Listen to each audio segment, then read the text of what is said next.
Hey folks, this is Mobile AppSec 101. I'm Tony Ramirez, and this is a course on mobile application security testing. Today, we're going into our third video, DeviceSec versus AppSec. We're going to cover some interesting things today. So as I just said, we're getting into some interesting topics, and it mainly is around the differences between device and app security and really how they differ, and how app developers have this dilemma of trust within the App Store and with devices and with their users. But not only that, we're going to talk about the importance of rooted and jailbroken devices for app security, and really they are kind of the cornerstone for doing successful mobile security. So like I said before, we really want to dig into this issue of, device and mobile app security being two different things. And they really are two worlds apart. They have different goals, you have to have different skills to do one over the other. And it comes down to this idea that you really have very little control as an app developer. And when I say very little control, let's actually dig into what that actually means. It really starts off with what device your app is going to be installed on. You don't have control if it's going to be an old device, not updated, jailbroken or rooted, and there's other things that come to mind because OEMs change things, they have issues in their devices, and really you don't have control over that. The device your app is going to be installed on is out of control of the enterprise. The other thing you have no control on is the other apps that are on that device. People can put malicious VPN apps. They can put malware on their devices. They can even put market data apps where they're giving up market data from their device to some other app for something in return. And that's more common than you think. Those are apps that could be on the iOS or Android App Store. And again, they could be violating the privacy of your users from your app because they're collecting data from your app. The other end is where that device connects. The big challenge with mobile is mobile devices are really convenient. You can carry them anywhere. They fit in your pocket. That also means that it's really convenient to connect to any Wi-Fi or malicious charger that might be out there or other dangerous peripherals. So one example of a dangerous peripheral might be recently at the last DEF CON, they were talking about how people were creating fake chargers that could collect information from your device. These malicious USB chargers that could collect not only device logs, but other things as well, and they could do other stuff. And that's a perfect example of something else that you would have no control over as a developer when developing your app. Because again, what that device connects to, how that device connects, is really, again, out of your control. And that leads to another one. Who uses that device? You have no control over that. Could be, somebody a little older who doesn't really understand security is, just trying to get by. You have curious kids, you have reverse engineers, and then you have real criminals. Really people who want to understand how that app runs because there is some financial gain to breaking that app, stealing that IP, doing something. And these are all possible issues. You can have a user who really doesn't know what they're doing. And they could be connecting to that malicious Wi-Fi or not updating their device or, having a device that's 6 or 7 years old. And that's a possibility. And those are things you just wouldn't have any control over.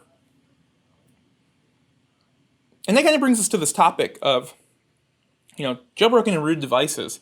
If you're not familiar with them, it's really good to understand them because they are crucial to mobile application security testing. We'll get to why in a moment, but before we actually talk about why they're important, let's talk a little bit about how they're used today because again, they're really prevalent. There's a lot of forums out there that explain how to use them, what to use them for, how people are using them today. And really it comes down to just a few things. People are trying to customize their devices, they're hackers, breakers, they're builders, and they just want to do special things. They want to play, old ROMs on them. Not only that, but they want to customize the UI. They want to make their device look like something from a Fallout game or something.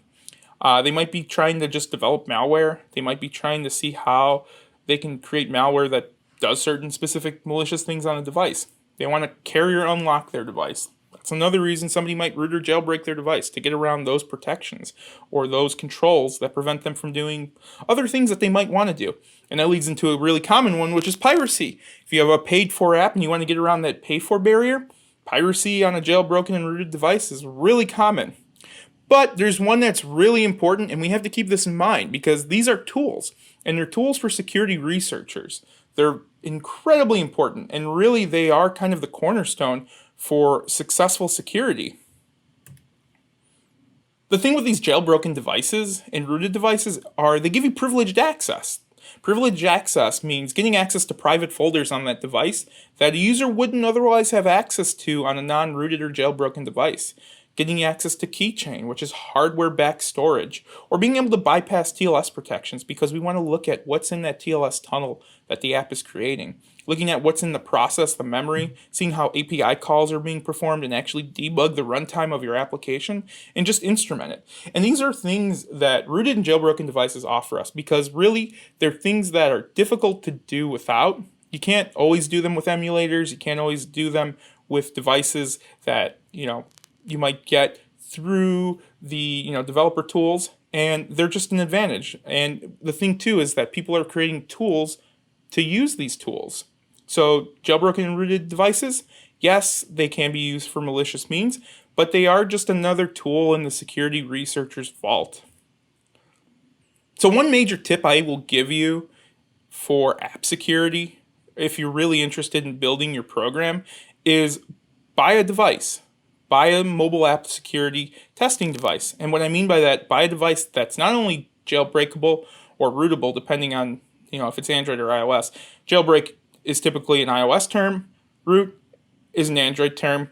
But I also recommend, looking at, different versions of those devices, looking at, how those devices get updated, because jailbreaks are actually really complicated. You have to be on a certain version of the OS versus on Android, sometimes certain devices are locked because the OEMs create them in such a way that, they don't want you rooting them or jailbreaking them or getting access to folders that are, in their control.